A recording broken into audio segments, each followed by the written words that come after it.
Hello, my name is Joseph. I'm with PLS, and today we have the new laser cleaner from Theo.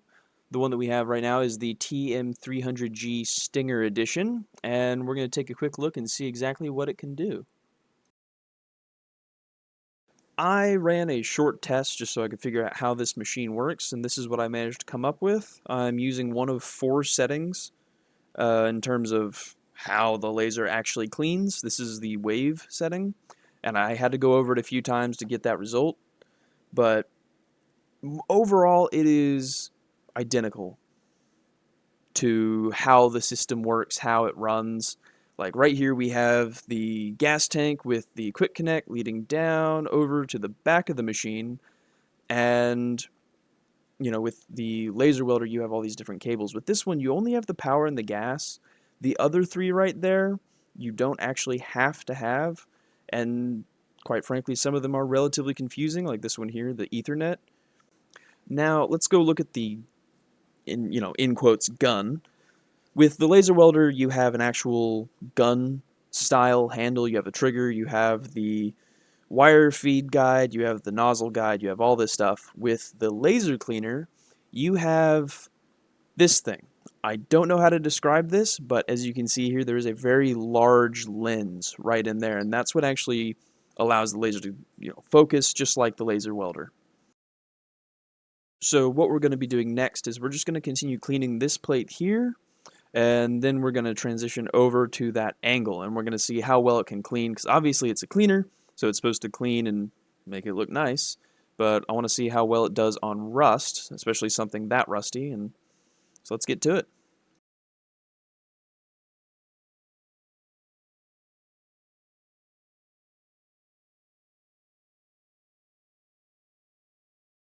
One thing you'll notice about the machine is once I activate it, I'm at a certain height moving up and down. It's just not as effective depending on whether you're closer or farther away.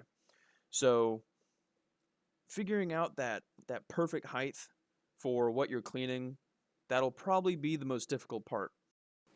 I'm going to go through the different styles of cleaning later, but at the current moment what we're using is just called infinity. There's a wave, a line, and a circle. Now, the one that I used first was the wave, as you can see near the bottom here, and I found that to be the most effective. I can see how certain situations may call for different types of waves, or I guess laser settings. So that was the infinity. Here is the line. I imagine the line would be for a lot smaller, more intricate things, like if you're doing handrails and you have to clean just a specific spot.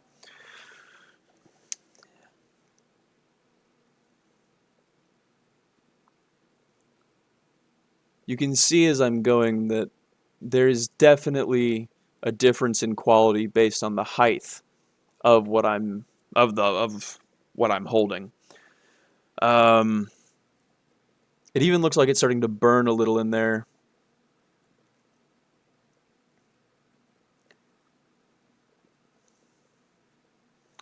All right, so next we're going to go to the circle. Okay. I I can see that as being very useful if you're having to do plug welds or something like that. Of course, there's the same issue with height. Now, this is only the second time I've actually used it, so I don't know if there is a way to change the height. Given the settings that I've seen on the interface, you'll not only be able to change the height, but also the speed at which that circle goes in and out, and how long it lingers in one spot. I mean, it's just full customization, really. Now, with that being said, I don't fully know. I am experimenting here. I am learning. At this point, you know more or less as much as I do. The only thing you don't know is the settings and what it looks like, how it navigates, which we will get to that at the end of the video. But for now, let's switch over to the wave. Now, when it said wave, I was not expecting this. This is a wave oscillation, I think. It's hard to tell, but it looks to be the most effective, and I imagine that it is for large-scale cleaning, like if you're doing a lot of stringers or you have a lot of flat plate, just something along those lines that you may need to start covering a lot of distance for, as opposed to the circle, which would be for smaller things, or the line, which would be for finer things. And then, of course, you have infinity, which you saw at the beginning, which I feel as though that is a mix between a mix between having a lot of work to do and not a lot of work to do. So, with that said, I imagine it's just preference.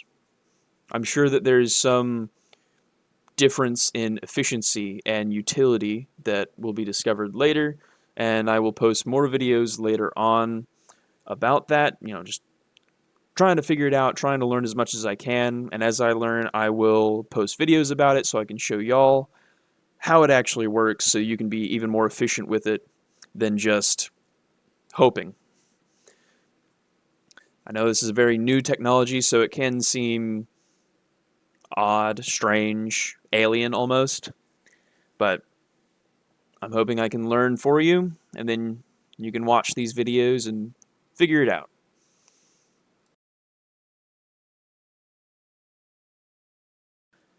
Alright, now we're using the wave on the angle. And if you're right off the bat, you can see that there is a change in color. That rust is going away. I'm also noticing that for all this rust, there's really not that much smoke. Not as opposed to other things. I would say this is working really well. I'm going, at least it feels like for me, I'm going very fast just to clean this one face. But I would say that this is working really well. I don't know if I could be faster, if I can make it stronger, more efficient. I'm still learning how this works. But from what I'm seeing here, this is very effective, especially against this piece. This piece was left outside for a long time, and you can clearly see the difference right there. Now, lastly, let's just get into the system. Let's just take a quick peek, see what it says, see how it works. Alright, so here's the UI, and it is very similar to the laser welder. You have your laser power, you have the various settings that control all those wavelengths, like you have the circle, infinity, line, wave, all of it does various things. You have field lens selection, you have pattern, and you can adjust. You can adjust the settings just like the laser welder, like right there you saw me. I hit the button, a numpad popped up, typed in the laser power right there, it was at 50, turned it to 80. You have your system information, you have your warnings. There it is, look at that. It's structured the exact same. It's just changing different things, but it's all the exact same as the laser welder. In the future, I will create some tutorial videos just on how to use the machine, what degree certain changes will do. Like if you were to go from 50% laser power up to 100, what the change would be, what you need to be concerned with. And concerning safety, by the way, it is identical to the laser welder with one thing. If you are in an enclosed space, you should wear a mask of some kind. The better the quality, the better you'll be. And that's not because of anything super dangerous. It's nothing you wouldn't expect. It's just you're going to have a lot of rust in the air because you're cleaning it with a laser. So just make sure you have a good mask, you have the eye protection, use the helmet with it as well. Just be careful, and yeah. Alright, now here we have once again the plugs on the back. You have your gas in, your power, your on off, then you have the Ethernet, and then you have that middle one right there is the control, and then below that is safety. I don't entirely know what those are, but I will create videos in the future once I understand exactly their purpose.